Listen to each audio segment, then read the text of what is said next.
Cup ಹಾಲು ತೊಗೊಂಡಿದ್ದೀನಿ. ಅದಕ್ಕೆ ಒಂದು 1/4 ಟೀ ಸ್ಪೂನು ಸ್ಯಾಫ್ರಾನ್ ತೊಗೊಂಡಿದ್ದೀನಿ. ಕೇಸರಿ ಎಲೆ ಬರುತ್ತಲ್ಲ, ಇದನ್ನ ಬಿಸಿ ಹಾಲ್ಗೆ ಹಾಕ್ಬಿಟ್ಟು 1 ಅವರ್ ನೆನೆಸ್ಕೊಂಡಿದ್ದೀನಿ. ನೋಡಿ ಎಲ್ಲ ಕಲರ್ ಎಲ್ಲ ಆ ಸ್ಮೆಲ್ಲು, ಆ ಕಲರು, ಸ್ಯಾಫ್ರಾನ್ ಕಲರ್ ಎಲ್ಲ ಬಿಟ್ಕೊಂಡಿದೆ. ಇದು ಕಾಯಿಸಿರೋ ಹಾಲ್ಗೆ ಹಾಕೋಬೇಕು. ಸ್ಯಾಫ್ರಾನ್ ರವಾ ಲಡ್ಡುಗೆ 1/4 ಕಪ್ ಅಷ್ಟು ತುಪ್ಪ ಹಾಕೋಬೇಕು. ಒಂದು 30 ಗ್ರಾಮ್ ಇದೆ ತುಪ್ಪ.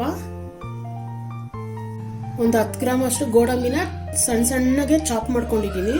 ಇದನ್ನ ಹಾಕೋಬೇಕು. ಲೋ ಫ್ಲೇಮಲ್ಲೇ ಸ್ವಲ್ಪ ಹುರ್ಕೋಬೇಕು. ಇದನ್ನ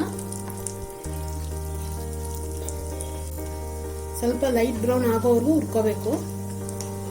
30 ಸೆಕೆಂಡ್ಸ್ ಅಲ್ಲಿ ಆಗ್ಬಿಡತ್ತಿದ್ದು. ನೋಡಿ ಲೈಟ್ ಬ್ರೌನ್ ಆಗ್ತಾ ಇದೆ. ಇವಾಗ ಇದಕ್ಕೆ 3/4 ಕಪ್ಪು ಅಂದ್ರೆ 75 ಗ್ರಾಮು ಚಿರೋಟಿ ರವೆ ತಗೊಂಡಿದ್ದೀನಿ. ಫೈನ್ ರವಾ ಇದನ್ನ ಹಾಕೋಬೇಕು. ಲೋ ಫ್ಲೇಮ್ ಇರಬೇಕೆಲ್ಲ. ಇವಾಗ ಇದು ರವೆನ ಚೆನ್ನಾಗಿ ಹುರ್ಕೋಬೇಕು.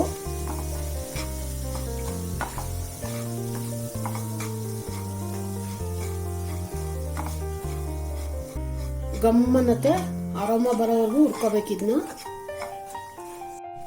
ನೋಡಿ, ಇದು 5 ರಿಂದ 8 ನಿಮಿಷವರೆಗೂ ಲೋ ಫ್ಲೇಮಲ್ಲೇ ಹುರ್ಕೊಂಡಿದ್ದೀನಿ.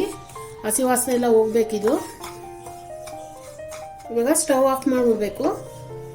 ಇದಕ್ಕೆ 1/2 ಕಪ್ ಅಷ್ಟು ಸಕ್ಕರೆ, ಅಂದರೆ 1/2 ಕಪ್ಗಿಂತ ಸ್ವಲ್ಪ ಕಮ್ಮಿ, 75 ಗ್ರಾಮ್ ಇದೆ ಸಕ್ಕರೆ ಪೌಡ್ರ್ ಮಾಡ್ಕೊಂಡಿದ್ದೀನಿ.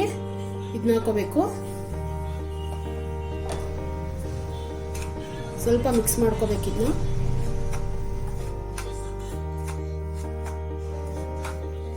ಇದು ಒಂದು 50 ಗ್ರಾಮು ಕೊಬ್ಬರಿನ ಸಿಪ್ಪೆ ತೆಗೆದ್ಬಿಟ್ಟು ಸಣ್ಣಗೆ ತುರ್ಕೊಂಡಿರೋದು. ಇದನ್ನ ಹಾಕೋಬೇಕು. ಇದು ಮಿಕ್ಸ್ ಮಾಡ್ಕೋಬೇಕು ಫಸ್ಟ್.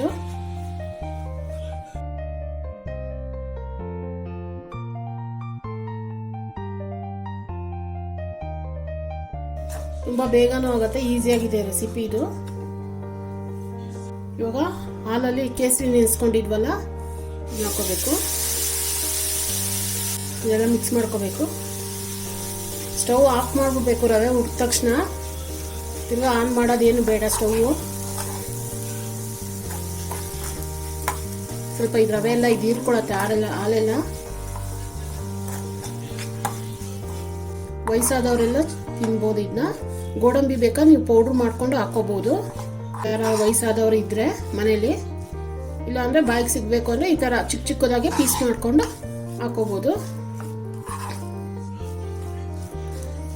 ಇವಾಗ ಇದನ್ನ ಸ್ವಲ್ಪ ತಣ್ಣಗಾಗಕ್ ಬಿಡಬೇಕು, ಉಗುರು ಬೆಚ್ಚಗಾಗಕ್ ಬಿಡ್ಬೇಕು. ಇದನ್ನ ಇದಕ್ಕೆ 2 ಏಲಕ್ಕಿನ ಪೌಡ್ರ್ ಮಾಡ್ಕೊಂಡಿದ್ದೀನಿ. ಇದನ್ನ ಹಾಕೋಬೇಕು.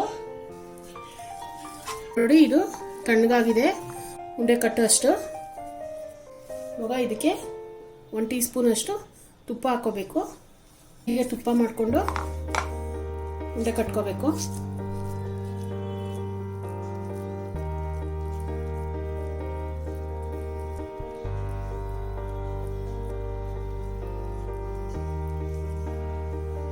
ಈ ತರ ಕಟ್ಕೋಬೇಕು ಉಂಡೆನ. ಎಲ್ಲಾನು ಇದೇ ತರ ಉಂಡೆ ಕಟ್ಕೋಬೇಕು. ನೋಡಿ, ಸ್ಯಾಫ್ರಾನ್ ರವೆ ಉಂಡೆ ರೆಡಿ ಆಗಿದೆ. ತುಂಬಾ ರುಚಿಯಾಗಿ ಬಂದಿದೆ, ಬೇಗನೂ ಆಗುತ್ತೆ. ಈ ತರ ನೀವು ಮಾಡ್ಕೊಳ್ಳಿ. ಅದು ಒಳ್ಳೆ ಕ್ವಾಲಿಟಿ ಸ್ಯಾಫ್ರಾನ್ ತಗೊಂಡು ಹಾಕೋಬೇಕಿದು. ಅರೋಮಾ ಆವಾಗ ಚೆನ್ನಾಗಿ ಬರುತ್ತೆ, ನಿಮಗೆ ಡಿಫ್ರೆಂಟ್ ಆಗಿರುತ್ತೆ. ಇದು ಹಬ್ಬಕ್ಕೆಲ್ಲ ಮಾಡ್ಕೊಳ್ಳಿ. ನೋಡಿ, ಇದು ಎಷ್ಟು ಸಾಫ್ಟ್ ಆಗಿದೆ. ಬಾಯ್ಲಿಕ್ಕಿದ್ರೆ ಹಂಗೆ ಕರ್ಗೋಗ್ಬೇಕು, ಆ ಥರ ಇದೆ ಇದು. ರೆಸಿಪಿನ ಖಂಡಿತವಾಗಿ ಟ್ರೈ ಮಾಡಿ ಹಬ್ಬದ ದಿನ. ರೆಸಿಪಿ ಇಷ್ಟ ಆದರೆ ಲೈಕ್ ಮಾಡಿ, ಶೇರ್ ಮಾಡಿ, ಸಬ್ಸ್ಕ್ರೈಬ್ ಮಾಡಿ.